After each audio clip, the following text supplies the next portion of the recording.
प्यारे भाई बहनों, इससे पहली कक्षा में हमने प्रश्नावली 2.3 का अध्ययन किया था। प्रश्नावली 2.3 हमने समझी थी, परिमेय संख्याओं के बारे में पढ़ा था और कुछ सवाल पढ़े थे। उन सवालों में से अधिकतर सवाल परीक्षा में पूछे जाते हैं, लेकिन कभी कभी प्रश्नावली 2.4 में से भी हमारे पास सवाल आते हैं। आज हम प्रश्नावली 2.4 की तरफ चलेंगे। प्रश्नावली 2.4 जो है उसमें हमको शांत और अशांत दशमलव के बारे में जानकारी प्राप्त करनी है कि शांत दशमलव प्रसार क्या होता है और अशांत दशमलव प्रसार क्या होता है। देखिए, एक होता है परिमेय संख्या। मैंने आपको बताया था परिमेय संख्या, जो संख्या p/q के रूप में होती है उसे हम क्या बोलते हैं, परिमेय संख्या। शांत और अशांत क्या होता है, जैसे 3.16। अब ये सवाल यहीं रुक गया ना, इसलिए ये क्या है, एक शांत दशमलव प्रसार है। अगर आप ऐसे देखते हो, जैसे ये देखो 0.12012001200010001000 बढ़ते जा रहा, कभी ख़त्म नहीं होगा ये, कभी ख़त्म नहीं होगा ये, ठीक है ना। ये कभी ख़त्म, जैसे 10 में आप 3 का भाग दो,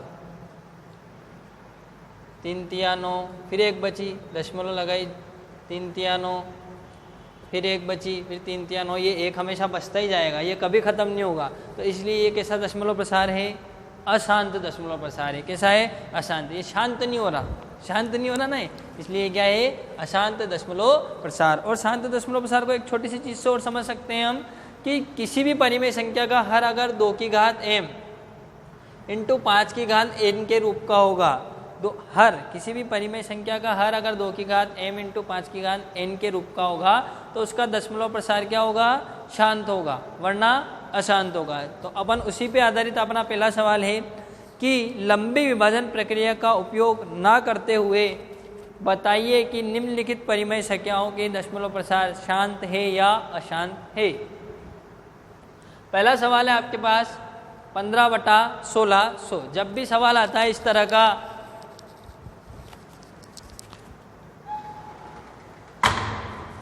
जब भी इस तरह का हमारे पास सवाल आता है, सबसे पहले हमें क्या करना है, जो हर दिया हुआ है, उस हर का क्या करना है अपन को, अभाज्य गुणनखंड। क्लियर। तो यहाँ 15 को ऐसे कैसे रखा, 1600, इसका अभाज्य गुणनखंड कर लिया। तो इसका अभाज्य गुणनखंड क्या है, 2 की घात 6 इंटू 5 की घात 2। तो यहाँ मैंने क्या कहा था, यहाँ आपको बताया था कि परिमेय संख्या का हर अगर 2 की घात m इंटू 5 की घात n के रूप का है तो उसका दशमलव प्रसार शांत है, ये बताया था मैंने। तो देखो यहाँ पर इसका हर देखो, ये तो हो गया अंश, ये हो गया इसका हर। तो इसका हर है 2 की घात m इंटू 5 की घात n है। तो परिमेय संख्या का हर 2 की घात m इंटू 5 की घात n के रूप का है, अतः शांत दशमलव प्रसार है। हो गया सवाल खत्म। नंबर 2, 13/3125। अब 13/3125, तो 13 और हर का करेंगे तो क्या आया, 5 की घात 3, 5 की घात 5 आ गया। अब यहाँ 2 की घात तो है ही नहीं, तो इसका दशमलव प्रसार शांत है या अशांत है। 2 की घात नहीं है तो अपन यहाँ 2 की घात 0 लिख सकते हैं, क्योंकि किसी भी संख्या के घात 0 लगाने पर उसका मान क्या हो जाता है, 1 हो जाता है। इसका मतलब ये जो है ये तो 1 हो गया, तो क्या बचा आपके पास, ये बचा ना, क्या बचा, 5 की घात 5। तो देखो इसका हर भी किसके रूप का है, 2 की घात m इंटू 5 की घात n। परिमेय संख्या का हर 2 की घात m इंटू 5 की घात n के रूप का है, अतः शांत दशमलव प्रसार है। तो एक चीज़ और ध्यान रखना कि अगर परिमेय संख्या में उसका जो हर रहता है उसके गुणनखंड में अगर 5 की घात आ रही है और 2 की घात नहीं आ रही है तो भी वो शांत हो जाएगा, और 2 की घात आ रही है 5 की घात नहीं आ रही है तो भी क्या हो जाएगा, वो शांत। ठीक है, लेकिन कंडीशन ये होनी चाहिए कि 2 की घात और 5 की घात के अलावा कोई दूसरी संख्या उसमें नहीं आनी चाहिए। अगर दूसरी संख्या उसमें आ गई तो फिर वो शांत दशमलव प्रसार नहीं रहेगा। अकेला 5 की घात आई तो भी रहेगा, अकेली 2 की घात आई तो भी रहेगा। जैसे यहाँ अकेली 5 की घात थी, 2 की घात नहीं थी, तो उन्होंने क्या लिख दिया, 2 की घात 0। तो इसका दशमलव प्रसार क्या है, शांत है। अगला सवाल है आपके पास 23/2 की घात 3 इंटू 5 की घात 2। तो यहाँ तो सीधा दे दिया इसने कि ये 2 की घात m इंटू 5 की घात n। तो परिमेय संख्या का हर 2 की घात m इंटू 5 की घात n के रूप का है, अतः शांत दशमलव प्रसार है। क्लियर। अगला सवाल 17/6। तो 17/2 इंटू 6। अब 2 की घात तो है, 2 की घात तो है, लेकिन 5 की घात नहीं है। तो अपन जुगाड़ लगा देते, लेकिन साथ में 3 भी आ रहा है, साथ में 3 भी आ रहा है, तो परिमेय संख्या का हर 2 की घात m इंटू 5 की घात n के रूप का है ही नहीं। 2 की घात m तो आ रही है लेकिन 5 की घात नहीं आ रही, और 5 की घात अगर मैं 0 ले भी लेता हूँ यहाँ पर, तो भी यहाँ पर हमारे पास 3 आ रहा है, इसलिए इसका दशमलव प्रसार क्या है, अशांत है। क्लियर। अगला है 129/2 की घात 2 इंटू 5 की घात 7 इंटू 7 की घात 5। तो यहाँ 2 की घात m और 5 की घात n आ रहा, लेकिन साथ में 7 की घात भी आ गई, तो परिमेय संख्या का हर 2 की घात m इंटू 5 की घात n के अतिरिक्त भी है, इन दोनों के अलावा 7 की घात 5 भी आ गई, इसलिए इसका दशमलव प्रसार क्या है, अशांत है। अगला सवाल आता है 35/50। तो 35/50 का अभाज्य गुणनखंड कर लेंगे, आ गया 2 इंटू 5 की घात 2, तो ये तो हो गया 2 की घात m 5 की घात n हो गया ना। तो दी गई परिमेय संख्या का हर 2 की घात m इंटू 5 की घात n के रूप का है, अतः शांत दशमलव प्रसार है। परीक्षा में आपसे सवाल इस तरह से भी पूछा जा सकता है कि कोई संख्या दे देगा कि इसका दशमलव प्रसार बताइए कि शांत या अशांत है, ठीक है ना, और फिर सवाल आपसे ये पूछ लेगा कि इसका दशमलव प्रसार भी बताइए। तो हम जल्दी जल्दी में क्या करते हैं बहुत सी बार कि इसको शांत या अशांत लिख कर आ जाते हैं, सवाल नहीं करके आते हैं, ठीक है ना। तो अगर वो दशमलव प्रसार पूछता है तो उसमें दशमलव प्रसार भी हमको करके आना है। ये था अपना 6ठा सवाल। 7वां सवाल था 7/80। तो 2 की घात 4 इंटू 5 हो गया 2 की घात m इंटू 5 की घात n, इसलिए इसका दशमलव प्रसार भी क्या है, शांत है। ये था अपना पहला सवाल। दूसरा सवाल उसने दिया है हमें कि निम्नलिखित परिमेय संख्याओं के दशमलव प्रसार लिखिए एवं बताइए कि ये शांत है या अशांत है। तो देखो आपके पास जब भी इस तरह का सवाल आता है, देखो 13/125, तो 13 यहाँ 5 की, इसको अगर हर का कर लेंगे तो क्या आया 5 की घात 3। अब यहाँ 5 की घात तो आ रही लेकिन 2 की घात नहीं आ रही, हमें दशमलव प्रसार भी बताना है। जैसे यहाँ तो शांत या अशांत बताना था, अगर शांत या अशांत बताना होता तो मैं बता देता है शांत है, क्योंकि मैं 2 की घात क्या कर देता, 0 कर देता, लेकिन इसने तो पूछ लिया कि दशमलव प्रसार भी बताओ। अब दशमलव प्रसार भी बताना है तो दशमलव प्रसार के लिए हमें हमेशा क्या करना है, 10 की घात के रूप में लाना है। जैसे 5 इंटू 2 5 दूनी कितने होते हैं 10, तो 10 की घात के रूप में हमको लाना है। तो देखो यहाँ 5 की घात कितनी आ रही, 3, 5 की घात 3 आ रही, तो 10 बनाने के लिए मुझे 2 की घात भी 3 चाहिए, तो 5 दूनी 10 हो जाएगा ना। तो हर को 10 की घात बनाने के लिए इस हर को, अभी 5 की घात है, इसको 10 की घात बनाने के लिए 2 की घात 3 से गुणा व भाग करने पर, ठीक है ना, तो ऊपर 2 की घात 3 का गुणा कर दिया और नीचे 2 की घात 3 का भाग दे दिया। तो ऊपर आ गया 13 इंटू 2 की घात 3 मतलब 8, और नीचे आ गया 5 की घात 3 और 2 की घात 3, तो a की घात m इंटू b की घात m सूत्र बन गया। इन दोनों 5 इंटू 2 की घात 3, 13 8 104 बटा 5 दूनी 10 की घात 3, 104 बटा 10 की घात 3 अगर खोलोगे तो आएगा 1000, बटा में 1000 है इसलिए पीछे से कितने अंक छोड़ के दशमलव लगा देंगे 3, तो 1 2 3 ये आ गया दशमलव। ये हो गया इसका दशमलव प्रसार। तो इस दशमलव प्रसार भी हो गया, और दशमलव प्रसार कैसा है इसका, शांत दशमलव प्रसार है। तो लिख देंगे, नीचे लिख देना आप इसमें कि दशमलव प्रसार शांत है। क्लियर। अगला सवाल है 14,588/625। तो 14,588 बटा 5 की घात 4। अब दशमलव प्रसार शांत है या अशांत, शांत है, क्योंकि 5 की घात आ रही है, 2 की घात नहीं आ रही है, लेकिन 5 की घात तो आ रही है ना।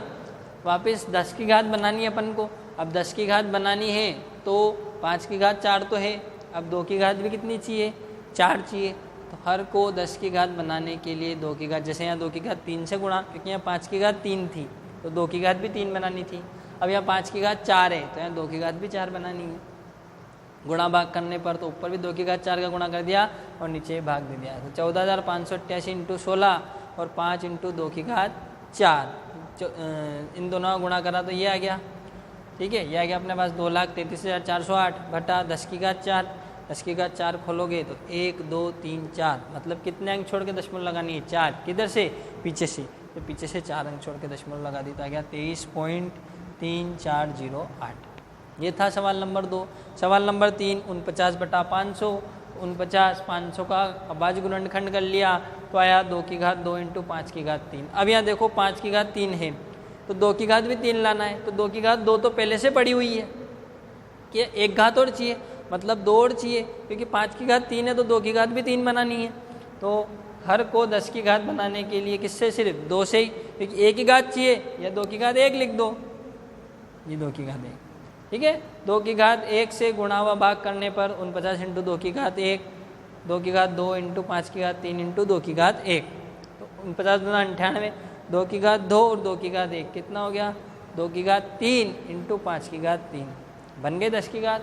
98/2 इंटू 5 की घात 3, 98/10 की घात 3, 98/1000, तो 3 अंक छोड़ के दशमलव लगानी, तो 1 2 तीसरा अंक क्या लगा दिया, 0। क्लियर। ये था आपका सवाल नंबर 2। अब चलते अपन सवाल नंबर 3 की तरफ। सवाल नंबर 3 उसने हमसे कहा है कि नीचे दर्शाए दशमलव प्रसार के लिए निर्धारित कीजिए कि यह संख्या परिमेय है या नहीं। यदि परिमेय संख्या है तो इसके हर के अभाज्य गुणनखंड के बारे में टिप्पणी कीजिए। तो पहला सवाल था आपका कि 0.120, 1200, 12000, 1200000, ये कभी ख़त्म नहीं होगा। जब ये कभी ख़त्म नहीं हो रहा है तो ना तो ये परिमेय संख्या हो सकती है, क्योंकि ये P/Q के रूप में नहीं हो सकती, क्योंकि परिमेय संख्या P/Q के रूप में होती है, ठीक है ना। तो दी गई संख्या एक अपरिमेय संख्या है, चूँकि इस संख्या का दशमलव प्रसार अशांत है, कभी शांत नहीं होगा, चलता ही जाएगा, चलता ही जाएगा, और इसको P/Q के रूप में नहीं लिखा जा सकता है। यह संख्या क्या है, परिमेय नहीं है, परिमेय भी नहीं है, और दशमलव प्रसार भी कैसा है, अशांत है। अगला है 43.123456789। अब यह 9 के जाके रुक गया ना, रुक गया, इसका मतलब इसका दशमलव प्रसार क्या है, शांत है, रुक गया। अगर ये चलता रहे तो कभी ख़त्म नहीं होता, जैसे डेज लग गया ना, कभी ख़त्म नहीं होगा, ठीक है। तो 43.123456789 बटा, अब पॉइंट हटाई, कितनी जीरो बढ़ाई, 1 2 3 4 5 6 7 8 9, तो 1 2 3 4 5 6 9 जीरो बढ़ा दी। ऊपर ऐसा का ऐसे ही, नीचे आ गया 10 की घात 9, ऊपर ऐसा का ऐसे ही, इसको लिख सकते हैं अपन 2 इंटू 5 की घात 9, ऊपर ऐसा का ऐसे ही, तो 2 की घात 9 इंटू 5 की घात 9। तो यह एक परिमेय संख्या है, क्योंकि P/Q के रूप में आ गई। यह एक परिमेय संख्या है और इसका दशमलव प्रसार क्या है, शांत है, क्योंकि हर 2 की घात m इंटू 5 की घात n के रूप का है। ये थे आपके 2 सवाल। अब चलते अपन इसके तीसरे सवाल की तरफ। इसके तीसरे सवाल की तरफ चलने से पहले इस तरह का सवाल हमने कक्षा 9 में पढ़े भी हैं, समझे भी हैं। तो अब चलते अपन इसके सवाल नंबर तीसरे की तरफ।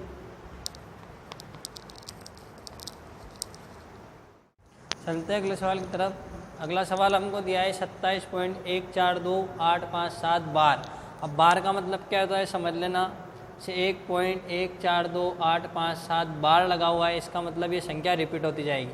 142857 ख़त्म, फिर 142857, फिर 142857, ये कभी ख़त्म नहीं होगा।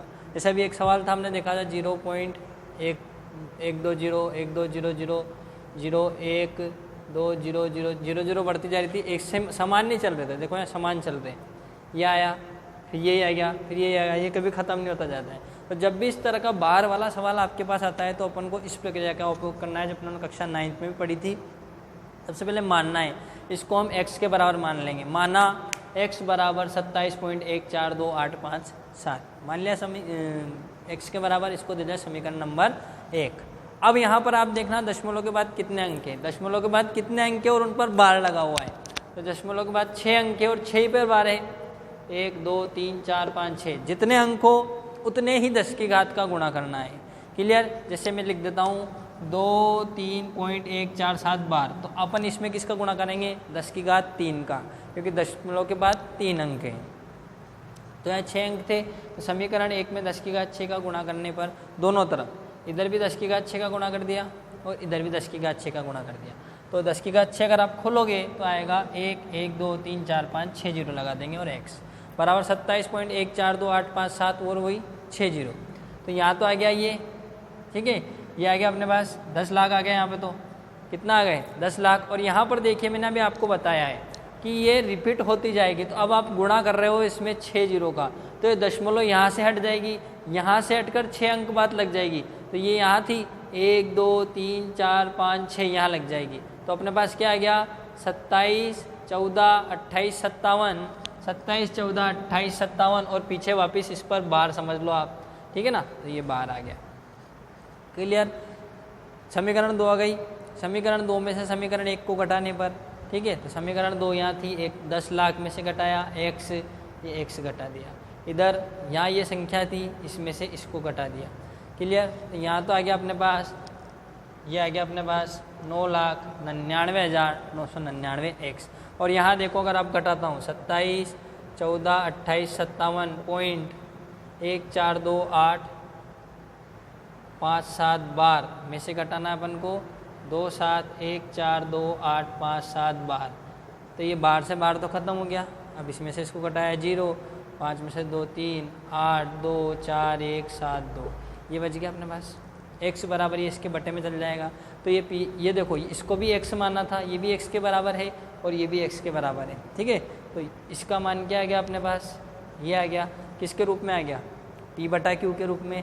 तो ये एक परिमेय संख्या तो है, लेकिन इसका दशमलव प्रसार कैसा है, अशांत है, क्योंकि ये शांत थोड़ी होगा, ये तो चलता जाएगा, इसलिए दशमलव प्रसार तो है अशांत, और संख्या कैसी है, परिमेय संख्या। ये थी आपकी प्रश्नावली 2, जो आज अपनों ने समाप्त करते हैं। आज प्रश्नावली 2.4 के साथ अपनी पूरी प्रश्नावली 2 खत्म होती है। आप इन सवालों को करके देखिए। इस प्रश्नावली में से हमारे पास सवाल ज़रूर आता है, बहुत सिंपल से सवाल आते हैं, छोटे छोटे से 2-2 नंबर के सवाल आते हैं, उनको हम आसानी से कर सकते हैं। तो आप इन सवालों को करके देखिए। फिर मिलते हैं अपने अगली कक्षा में। धन्यवाद।